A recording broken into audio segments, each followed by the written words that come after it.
Can we please be honest? AAA gaming is a problem right now. Somehow these games feel emptier than ever before, yet more expensive than they've ever been. Studios are chasing realism instead of art, trends instead of vision, microtransactions, battle passes, non-stop bugs and optimization problems. We've got repetitive sequels, $80 price tags, shareholder prioritization over creative expression, and yet somehow we're paying more than ever for it, as we are watching graphics evolve backwards in real time.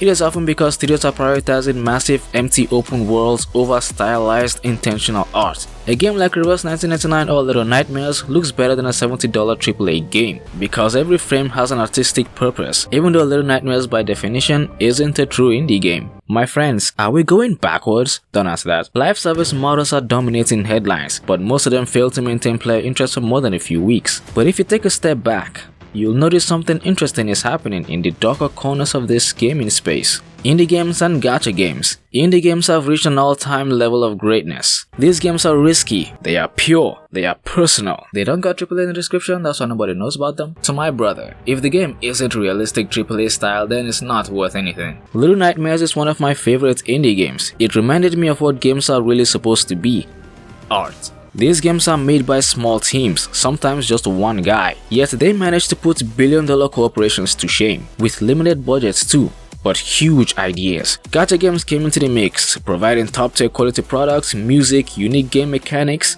all for free. The wind will be my wings.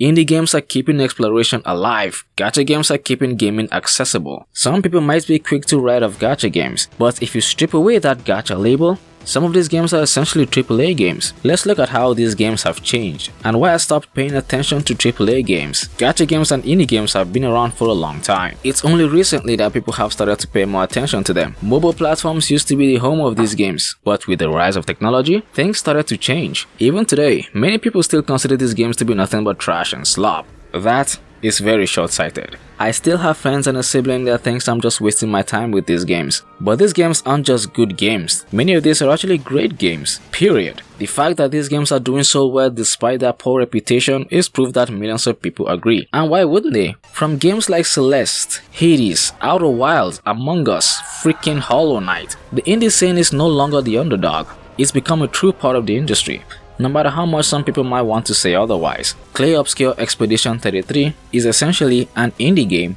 This thing was made by former AAA developers that just decided to go do their own thing, cause whatever they were doing at Ubisoft must have been killing them of boredom. Why stick with a system that punishes experimentation when other alternatives exist? With indie, you can do whatever the heck you want. This freedom results in games that are new, games that are passionate and full of ideas, no matter how weird. These games don't exist to chase trends, they exist to express something. Another reason indie games shine through is constraints. No need for realism, no need for large worlds. Limitation leads to creativity. Big studios often have resources, huge teams, millions of money, years of development time. That sounds like a good thing, but all it leads to is bigger worlds, because there's time to make them. And the bigger the world, the emptier it is almost guaranteed to be. Bigger doesn't always mean better. Indie devs by contrast have to work within limits. They have to be clever. Nobody's going to spend years building a photorealistic world. So they focus on unique art styles, mechanics, and engaging gameplay loops. And these unique looks often survive longer than AAA realistic styles. Cuphead still looks fine today, and that game is nearly a decade old now. Some of the best gameplay systems of the past decade have come from indie games, like the time mechanics in Outer Wilds. Some of the most interesting story concepts have come from gacha games, like what if time starts flowing backwards? What if rock cancer is killing everyone? What if humanity has been pushed away from the surface and is forced to live underground in order to survive?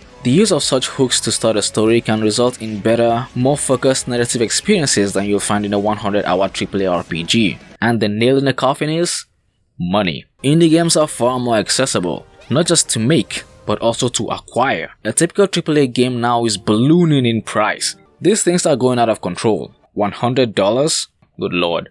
Add in deluxe editions, season passes, and battle passes, and we're looking at $100+ just to play the full game. And that's assuming the damn thing works on day one, which is a gamble at this point. But gacha games? Them things are free. You could play these games for hundreds of hours and not drop a single dime. In fact, that's how most people play these games.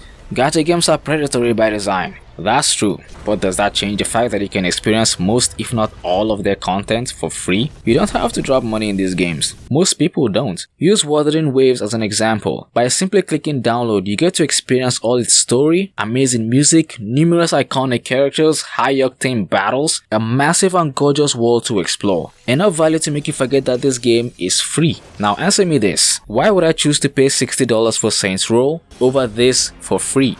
Indie games? You could pick up absolute values like Hollow Knight, Slay the Spire, or Dead Cells for under $20. You might even be able to get all three of these for under $20, maybe even under $10 if you catch a sale. For players on a budget, indie games are a godsend. For busy people, playing gacha games is great to wind down. Asian countries like China and Japan love these games because of reasons like this. It's why games like Memento Mori perform great in Japan. Not to mention the game is beautiful, with its blend of painterly soft, bleeding watercolor aesthetics. This game could be 10 years old and you wouldn't be able to tell. Big studios are fumbling on every front, and many stories just aren't being told. And that still remains a powerful point. Where are the good stories in video games anymore? Indie games and gacha games are different. They explore underappreciated themes, culture and experiences. Indies tell beautiful and short stories. They enrich the medium. They leave you with a feeling of satisfaction.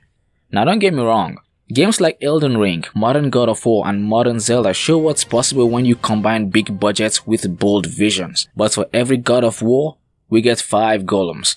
My time is limited. I want what can offer me meaning or satisfaction. Not just big, but intriguing. Not just beautiful, but purposeful. Not just present, but handcrafted. So the next time you're feeling let down by yet again another AAA disappointment, skip the hype train. Go explore other options. Who knows? You might be glad that you did. Subscribe for more. And go play Reanimal. Game's awesome.